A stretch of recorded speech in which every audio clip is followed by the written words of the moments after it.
So ಇವತ್ ನಾನೊಂದು ಬೆಟ್ಟ ಹತ್ತಕ್ ಹೋಗ್ತಿದೀನಿ. ಅದಕ್ಕಿಂತ ಮುಂಚೆ ಸ್ವಲ್ಪ ಪೂಜೆ ಮಾಡ್ಕೊಳ್ಳೋಣ.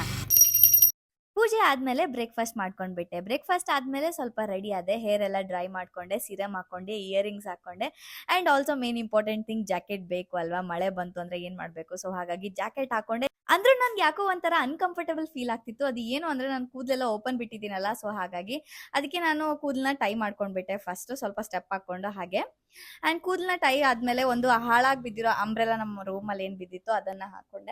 ಫಸ್ಟ್ ನಾವು ಚೆಕ್ ಮಾಡೋಣ ಅಂಬ್ರೆಲಾ ಓಪನ್ ಆಗುತ್ತಾ ಇಲ್ಲ. ತುಂಬಾ ದಿನ ಆಯ್ತು ನಾನು ಅಂಬ್ರೆಲಾ ಓಪನ್ ಮಾಡ್ಲಿಲ್ಲ. ಸೊ ಹಾಗಾಗಿ ನಾನು ಪರವಾಗಿಲ್ಲ, ಸ್ವಲ್ಪ ಸೆಂಟ್ ಗಿಂಟ್ ಎಲ್ಲ ಹೊಡ್ಕೊಂಡು ಆಮೇಲೆ ನಾನು ಹೊರಟ್ಬಿಟ್ಟೆ. ನೋಡ್ಬೇಕಾದ್ರೆ ವೆದರ್ ಎಷ್ಟು ಚೆನ್ನಾಗಿದೆ ನೋಡಿ. ಸ್ವಲ್ಪ ಮಳೆ ಬರೋ ತರ ಆಯ್ತು, ಬಟ್ ಪರವಾಗಿಲ್ಲ ನೋಡಿ, ನೇಚರ್ ಎಷ್ಟು ಚೆನ್ನಾಗಿದೆ ಅಂತ ಅನ್ಕೊಂಡು. ಅಂಡ್ ನನ್ನ ಜೊತೆ ಕಂಪ್ನಿಗೆ 2 ನಾಯಿಗಳು ಅಲ್ಲೇ ಇತ್ತು. ಅಂಡ್ ಇನ್ನು ತುಂಬಾ ಟೈಮ್ ಇದೆ, ಇನ್ನು ಸನ್ಸೆಟ್ ಆಗಕ್ಕೆ ಅನ್ಕೊಂಡು ಸಮೋಸೆ ತಿಂದೆ ಅಂಡ್ ಹನಿ ಕೇಕು ಅದು ಇದು ತಿನ್ಕೊಂಡು ಸ್ವಲ್ಪ ಟೈಮ್ ಪಾಸ್ ಮಾಡಿದೆ. ಆಮೇಲೆ ಆಂಜನೇಯನ ದೇವಸ್ಥಾನಕ್ಕೆ ಹೋಗಿ ಮ್ಯಾಗಿ ತಿನ್ಕೊಂಡು ನನ್ನ ಡೇನ ಎಂಡ್ ಮಾಡಿದೆ. Okay, by.